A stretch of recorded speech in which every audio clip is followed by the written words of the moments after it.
missed.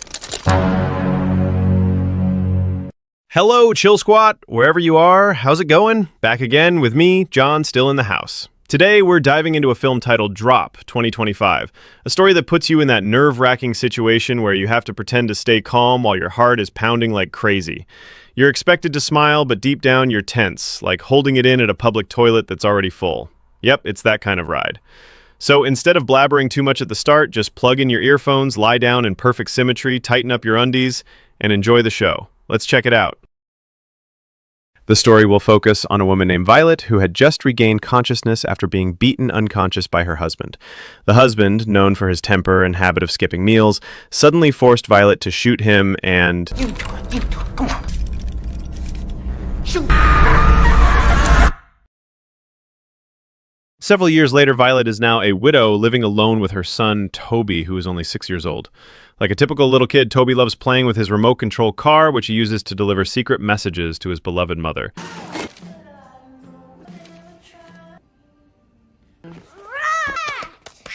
Oh, critical hit! Her name is Jen, Violet's younger sister, also known as Toby's aunt, who came over to babysit Toby tonight because Violet was going out on a date with a guy she had only known for 3 months. Since it had been a while since Violet had done the horizontal tango, and maybe she was feeling a little itchy down there, she seemed quite nervous about meeting this guy for the first time. If it's going well, you're gonna be glad you're wearing this. You look beautiful. Yes, we're gonna be fine, right? Have fun! I love you both. Bye. Set in a luxurious restaurant atop a skyscraper, Violet walked in and accidentally bumped into a guest, causing the man to drop his pencil. After taking a seat and ordering a glass of a warming drink at the bar, Violet was suddenly approached by a middle-aged man who began venting about how he too was waiting for a date with a woman. Eventually, the two of them ended up clinking glasses to cheer each other on. To get back out there. Cheers. Cheers. Not long after, a pianist who worked as the restaurant's entertainer appeared and suddenly asked Violet about her favorite song. After playing it beautifully, he reminded her not to forget to leave a tip. Don't forget to tip. I am so sorry. It's okay. Being a corny sleaze is actually part of the job description. While Violet was busy texting the guy she was waiting for, a message suddenly popped up through AirDrop, a feature exclusive to iPhones that allows nearby users to share files like messages, photos, videos, and more. A mysterious person had sent her a message, inviting her to have some fun, and...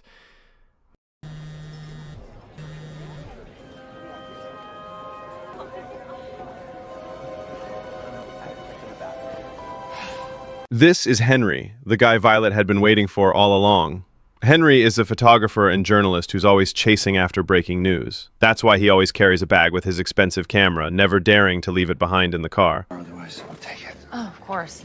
No. Your server will be with you shortly. Enjoy. After roughly 3 months of getting to know each other online, Henry had already learned a bit about Violet's background, particularly that she had a son. That's why he brought a small gift for Toby, a hockey puck, the kind used as the ball in ice hockey. I hope that's not weird that I did that. No, it's actually really sweet. He's gonna break one of my windows with it, but he's gonna love it. Not long after, a very energetic waiter appeared to serve them. But since Violet and Henry weren't ready to order yet, the cheerful waiter excused himself for a moment to attend to another guest. Glass of Malbec. All right, one Malbec. Be right back. Malbec. Once again, Violet received a message through AirDrop, apparently from the same mysterious person as before. Whoever this person was, they sent her a photo of Henry during a past journalist protest. They also began sending other disturbing content that made Violet increasingly uneasy. I've got myself, but it's a sign guy, vintage classic. Too, it's weird. Noticing that Violet looked uncomfortable, Henry began to explain a bit about how the AirDrop feature works. It allows nearby people to send messages, and it's even possible to track users or iPhone owners in the area. Without wasting time, Henry started walking around the restaurant, scanning people's faces to try and match them with the one in the photo.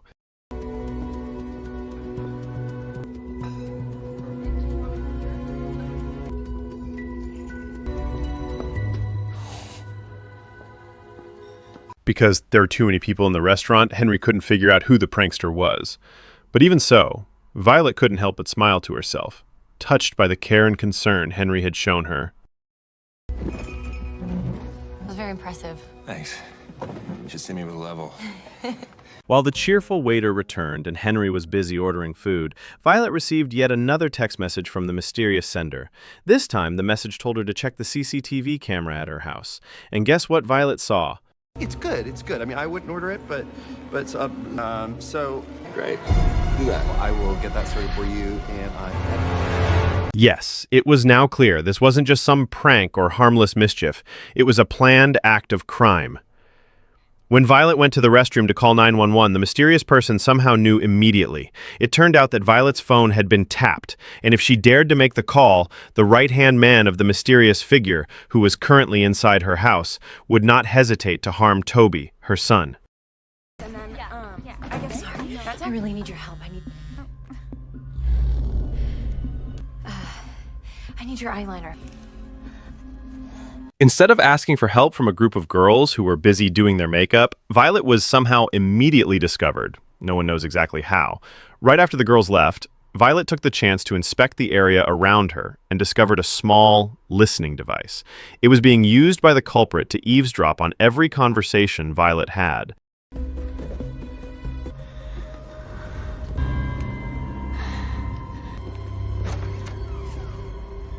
When Violet returned to the table with Henry, she immediately inspected the lamp, and sure enough, it too had been bugged. As she nervously whispered, "Who are you?" the mysterious person responded, Are you sure?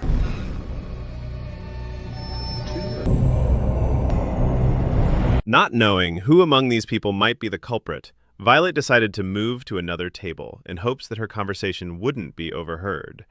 But then... Great. here we go. New table, vertigo free. Wait, can we go back to our other table? Yes, every surveillance camera in the restaurant had also been hacked. There was nothing Violet could do now except stay quiet, force a smile, and act calm, just as the mysterious person had ordered. Sorry about that. That was crazy. It's okay. I need to get my steps in for the day anyway. Among other things. As the cheerful waiter returned and Henry was once again busy ordering food, Violet resumed chatting with the mysterious sender, who finally revealed what they wanted. The culprit instructed Violet to take the memory card from Henry's camera and destroy it. And these cashews, really good. Yes. Thinking quickly, Violet secretly slipped her watch into Henry's bag and pretended she had lost it while having a drink at the bar. Concerned, Henry immediately went back to check, giving Violet the perfect opportunity to access his camera and retrieve the memory card. But before doing so, curiosity got the better of her. Violet took a moment to see what files were inside.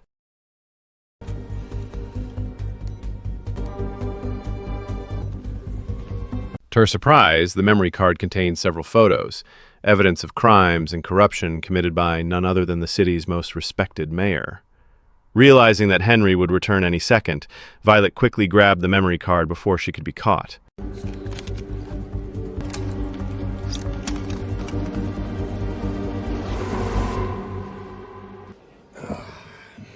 Following the mysterious person's instructions, Violet excused herself to the restroom to destroy the memory card. And then...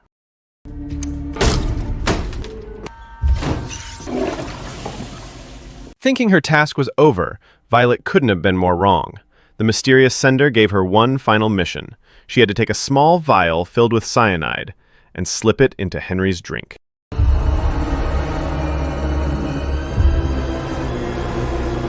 Now Violet was faced with an impossible choice. Her beloved son, Toby, or her dream guy, Henry. Refusing to let either of them die, she chose to take matters into her own hands. She decided to check the restaurant's surveillance monitors, hoping to find the culprit. Her suspicion fell on one of the guests, let's just call him Samsul, who had accidentally bumped into her earlier, causing his phone to fall. Without wasting another second, Violet made her way over to confirm her hunch. Hi. Hi. You again. Yeah. You've been waiting here for a long time. I'm meeting my sister. She's stuck on the tarmac auto. It's no bother. After finding no clues from Samsul, Violet returned to her table with Henry, just as the middle-aged man named Richard was being left by his date. Moments later, the cheerful waiter returned, this time offering dessert. Seizing the opportunity, Violet quickly wrote a help message on a bill using her lipstick. She asked the waiter to give the money as a tip to the piano player for playing her favorite song. That was really nice. He did play my song. With her heart pounding, Violet anxiously kept her eyes on the piano player, waiting for the moment he would notice the message. When he finally stood up and walked over to the bar to grab a drink, Violet's focus grew even more intense. And then...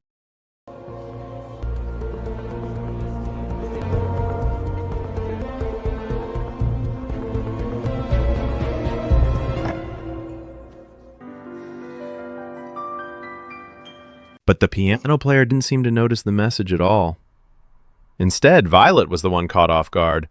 When the dessert finally arrived, she found the same bill she had written on, tucked underneath the plate.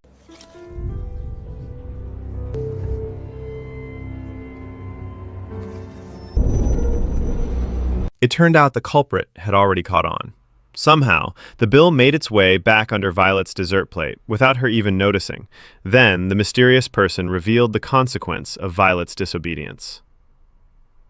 The piano player, now shown on screen, had unknowingly taken a sip from the poisoned glass and collapsed to his death.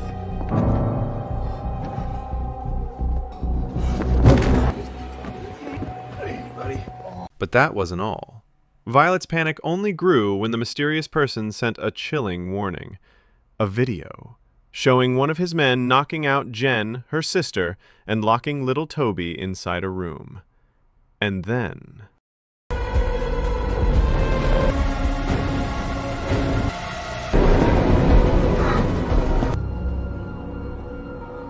Realizing that the threat was very real, Violet knew she had no choice.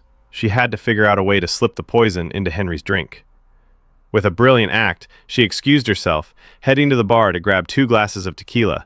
But in her rush, she didn't notice her bag falling to the floor, which led Henry to discover the truth behind her earlier lie about the missing watch.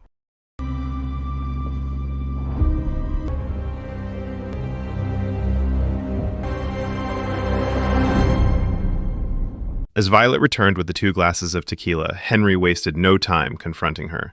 He revealed his disappointment, having realized the truth about her missing watch and feeling betrayed. In that tense moment, Violet's mind drifted back to the fight she had with her husband years ago. It turned out she had never pulled the trigger. The gun had been snatched back by her husband, who even pointed it at little Toby, before ultimately turning it on himself and ending his own life.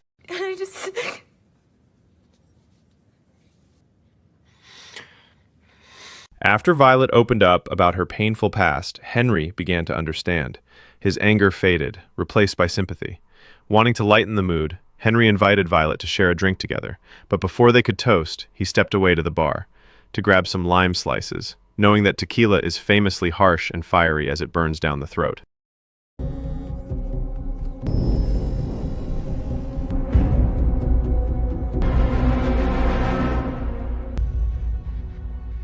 After slipping the poison into Henry's glass, Violet quickly raised her drink and invited Henry to toast.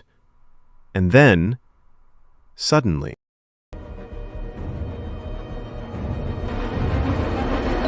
Oh my God! Henry, I'm so sorry. In a split-second decision, Violet deliberately dropped her glass, causing Henry to pause, canceling the toast just in time.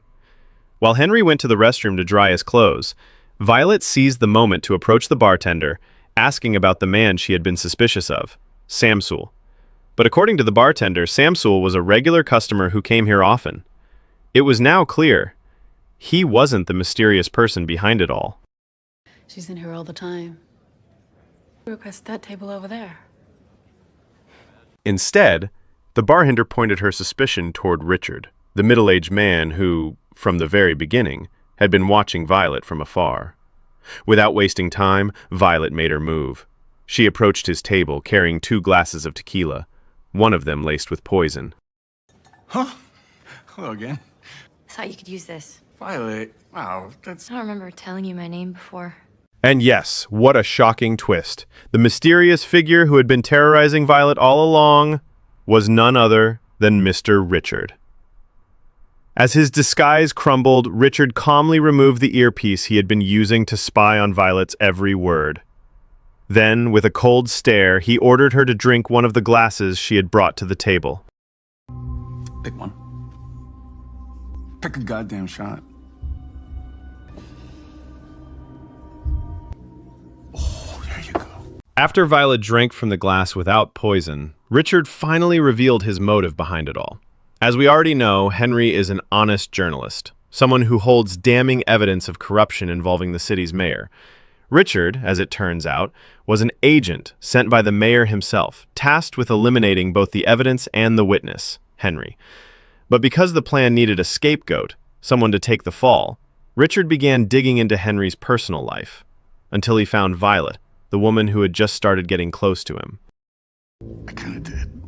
Suspicious death of a future star witness is not really a great headline for my employer. The reason behind all of this? As we already know, Henry is an honest journalist who possesses solid evidence of corruption committed by the city's mayor. Richard was sent as the mayor's agent, tasked with erasing all traces, including the witness himself, Henry. And since the plan required a scapegoat, Richard started digging into Henry's personal life until he found Violet, the woman Henry had recently gotten close to. Richard chose Violet for one reason: her past.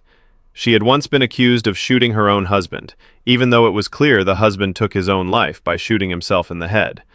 But the internet never cares about details. What they'd see is that Violet was at the crime scene, a woman once linked to the death of her husband. So when Henry ends up dead from poison, the police and netizens alike will point their fingers at Violet. There would be no need for further investigation.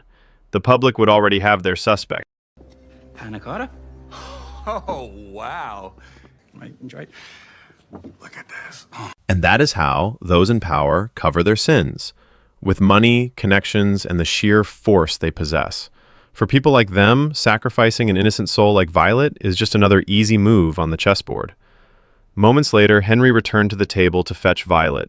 Thinking fast, Violet introduced Richard as an old friend, then quickly handed Henry the glass of tequila, the one laced with poison, and invited him to make a toast. Oh, please, please, don't make me drink alone. After tonight, you earned it.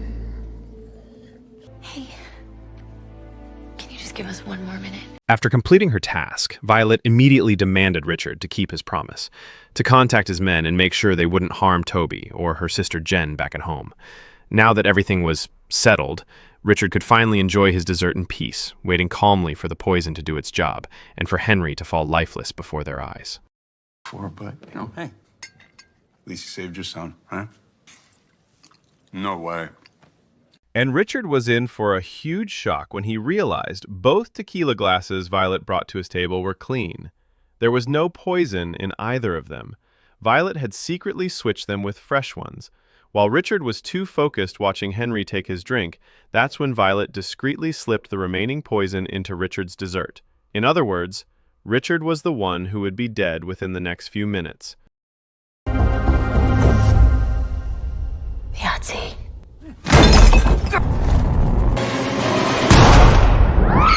And yes, the tension hit the roof when Richard pulled out a gun, accidentally shooting Henry in the stomach. Another stray bullet shattered the glass divider behind them. In a panic, Richard called his men, ordering them to eliminate Toby and Jen back at the house. But then, Violet caught a glimpse of the hockey puck Henry had gifted her son, and in that moment... You missed.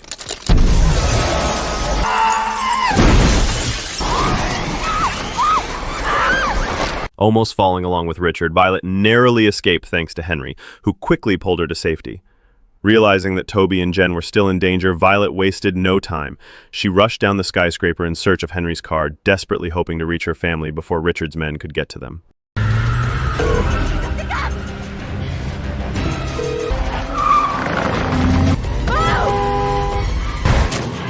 When Violet arrived, she found the house in complete disarray. The killer had clearly used a gun to carry out his mission. A tense game of cat and mouse unfolded between Violet and the assassin, as she maneuvered through the chaos, hiding and sneaking around the corners. Until finally...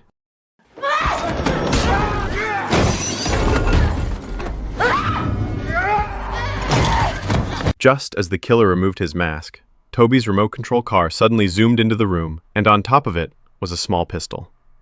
In one swift, unexpected move, Violet grabbed the gun from the car, took aim with trembling hands, and...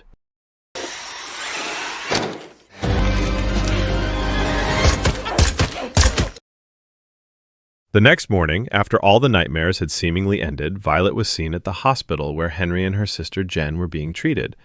That's when Violet received another mysterious message, this time through airdrop, and it turned out to be...